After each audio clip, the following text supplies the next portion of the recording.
Now in today's video, we're going to be running through my top transfer targets ahead of Game Week 26.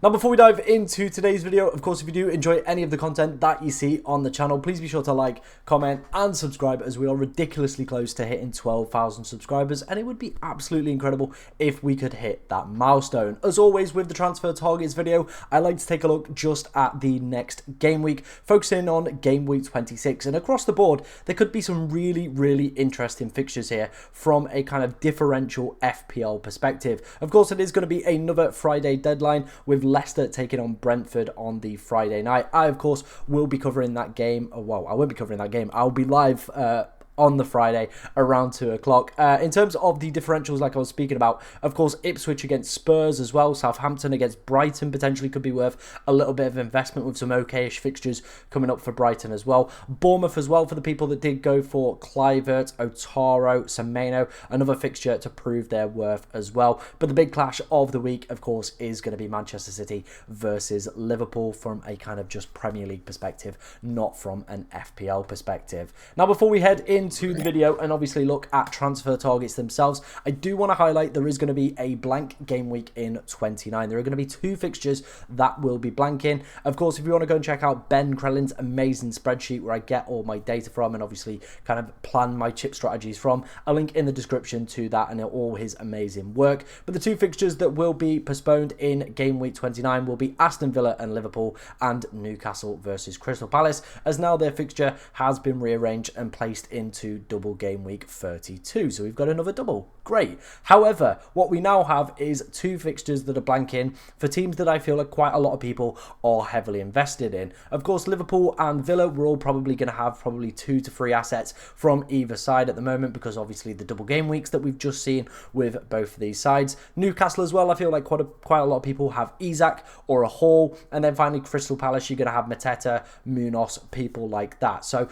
my advice for you, and you can either play this one of two ways. You could either look to build your transfers into game week 29, make them, and obviously dead end the team there and wildcard out of it with so many people looking to wildcard in 30 or 31, then activating chips in the double game week 32, 33, or in the blank game week 34. I feel that's obviously the crucial impact here. I feel that blank game week in 34 is going to have a bigger impact on most people's sides rather than this one here. And I feel this one as well represents a better dead ending of the side rather than, of course, in game week kind of 34 when you get to that period. So that for me feels like the better way to go with it. Or if you are looking to bring in players, just make sure that they do have a fixture in 29. Like I said, I feel for me personally, it does seem the better strategy to, of course, have players that play in 29 and not use that free hit. And I would rather you save it, use it in blank game week 34 because there's going to be more teams blanking, and I think when you're wildcarding as well in 31 and obviously bench boosting or triple captain or whatever in 32, 33, it puts you at a little bit of kind of a disadvantage because you're going to still be thinking about that blank game week coming up. So for me personally, let's all look to dead end our teams into here, build up our transfers, or of course if we are making transfers, make sure the players have fixtures in blank game week 29. Let's move on then. Let's take a look at the 11FI data over the next 5 game weeks. Of course, if you want to go and check this out for yourself, link in the description. Arsenal's numbers are looking exceptionally good over the next few weeks in terms of their clean sheet probabilities. Definitely worth some investment back into their defense as well if we have shifted away from them. I think probably one of the prime examples after 28, an easy fixture probably will be Trent out to Gabriel for most people's sides as well. Of course, a fixture in 29 as well, definitely worth some investment for me there. Bournemouth's numbers as well across the board are really good. Of course, a fixture in blank game week 29 as well, so any sort of investment into Huijsen or Kirkes as well still feels like a pretty smart move to me. Chelsea's next fixtures in 27 and 28 obviously have a high probability. They also do have a fixture in 29. However, Chelsea are horrific at the moment, and I definitely would not be sort of considering any investment into that back line for me personally. Obviously, we're seeing Villa assets as well diminish, in my personal opinion. They've got a blank in 29, and as you can see, their clean sheet numbers across the board aren't very good. So even though some people potentially have just bought in a Villa asset, you might want to be looking to shift away from them in the next few weeks. Let's move on then. Let's head into the projected goal numbers from 11FI. As we can see, Liverpool assets I definitely would keep up until that blank game week with a very desirable fixture in 28. Chelsea's fixtures, matchday 20 27 and matchday 28 are the highlights here for me, and we're going to talk about Cole Palmer in a little bit more detail. But with those numbers and with those fixtures of Southampton and Leicester both at home back to back, I feel like it potentially could be a little bit of suicide to your rank if you were to take Cole Palmer out at this stage. Obviously Villa away isn't a great fixture in 26, however heading into 27 and 28 with those strong projected numbers, for me personally feels like a little bit of a trap and something I would personally not do with my sides. Post that, I think you could potentially sell them in 29 and beyond, but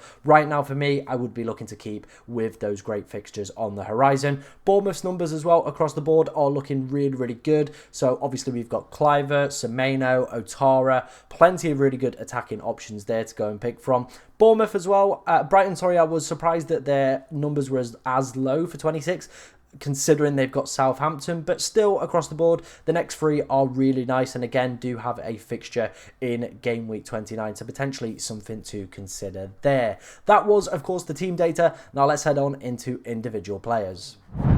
Now, heading into today's hat-trick star boy, it is going to be Omar Marmoush. I hope I am pronouncing that name correctly. And a lot of people, he's already the most transferred in player ahead of game week 26, which to me feels very knee-jerky. They've got Liverpool at home next. Of course, we don't know the severity of what that Haaland injury is going to be and what impact that is going to have, but I don't think it's an ideal fixture to go and bring in an attacker ahead of course, one of the best sides for XG conceded. It does seem a little bit kind of not the right move, not the right entry point is probably the best way to put it. I think the following fixtures, though, definitely do open the door up for Manchester City players. We saw with the 11-5 numbers, there is a twist coming up for Manchester City over the next few weeks in terms of those projected numbers. Of course, a decent fixture as well against Brighton at home in 29. And of course, if you're looking to delay that wildcard in game week 30 to game week 31, you also get that Leicester at home fixture as well. So he could be a decent asset to go for within the next few weeks. However, for me right now, I feel like it is a little bit knee-jerky and probably a move I will not be making myself. Probably what I want to assess over the next few weeks, see how Manchester City cope, see what that Erling Haaland injury is as well, and see if this guy can continue to put up, okay-ish numbers and continue to have the output as well on top of that. I think one of the main disadvantages as well is I actually thought he was a midfielder. He's down as a forward within the game, which again, I do feel probably limits him as a potential option for me personally. Like I said though, the City fixtures are looking decent after game week 26, so I definitely think he'll be on people's radars. I think for now though, it is a wait and see. Let's have a little bit more of a scout of him, see what he's about, see if Manchester City are back as well. The other big point as well is Manchester City have a huge game against Real Madrid this midweek at the Bernabeu. And you feel like their season probably depends on what happens in that game. If they progress to the next round, great from a City standpoint, because they're of course going to focus all their eggs, I would imagine, into the Champions League basket, with that being their kind of only major silverware they potentially could win this season. However, it also would be a bad thing for FPL. It probably means that they're going to, rotate within the Premier League and look to focus and kind of, have all their best players out for those Champions League ties. So potentially something as well to consider if you were going to go for Marmoush. Let's move on then to the next set of players. It is going to be the two lads who absolutely ripped Chelsea apart last night. It is Mitoma and it is Minteh. Of course, the fixture for them this week is really delicious with Southampton away. Anybody that plays Southampton, of course, is going to sort of get any sort of recommendation in this video, because it's just a great fixture. It's an easy win. It's 3 points. It is just a matter of time before they are relegated from the Premier League. Now, both of these players have done, all right numbers over the past 5 game weeks, as you can see. Both of them having pretty identical stats over those few weeks as well. So it would be interesting to see what sort of minutes, who has played more over those periods. I would imagine it is actually going to be Mitoma that is going to be seeing more minutes, but is those minutes worth it over the 1.3 million? Probably not for me. And I feel their fixtures following from 26 aren't as good as probably people are making out. Yes, it is 2 home fixtures, but it's Bournemouth who are absolutely flying at the moment in terms of XG conceded and XG4 as well this season, and Fulham as well, another side that I feel are going really under the radar and have massively improved again this season. There are 2 players though I would actually prefer to go for over these 2 lads, and here you go.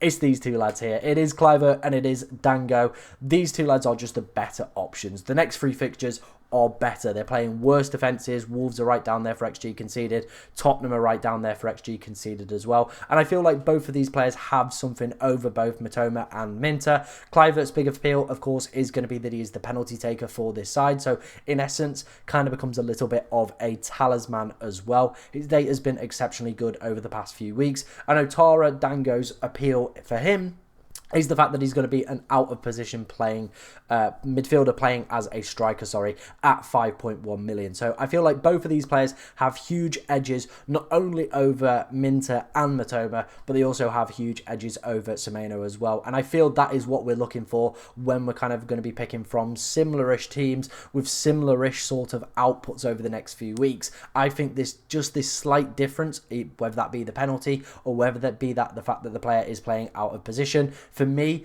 pushes me to kind of going towards these players rather than your Mitomas, your Minters, your Semenyos. So for me, I would rather have either of these two or Ahmed, in my personal opinion, with Leicester and Ipswich coming up for Manchester United, than, of course, Mitoma and Minteh. Let's move on then. Let's take a discussion about Cole Palmer.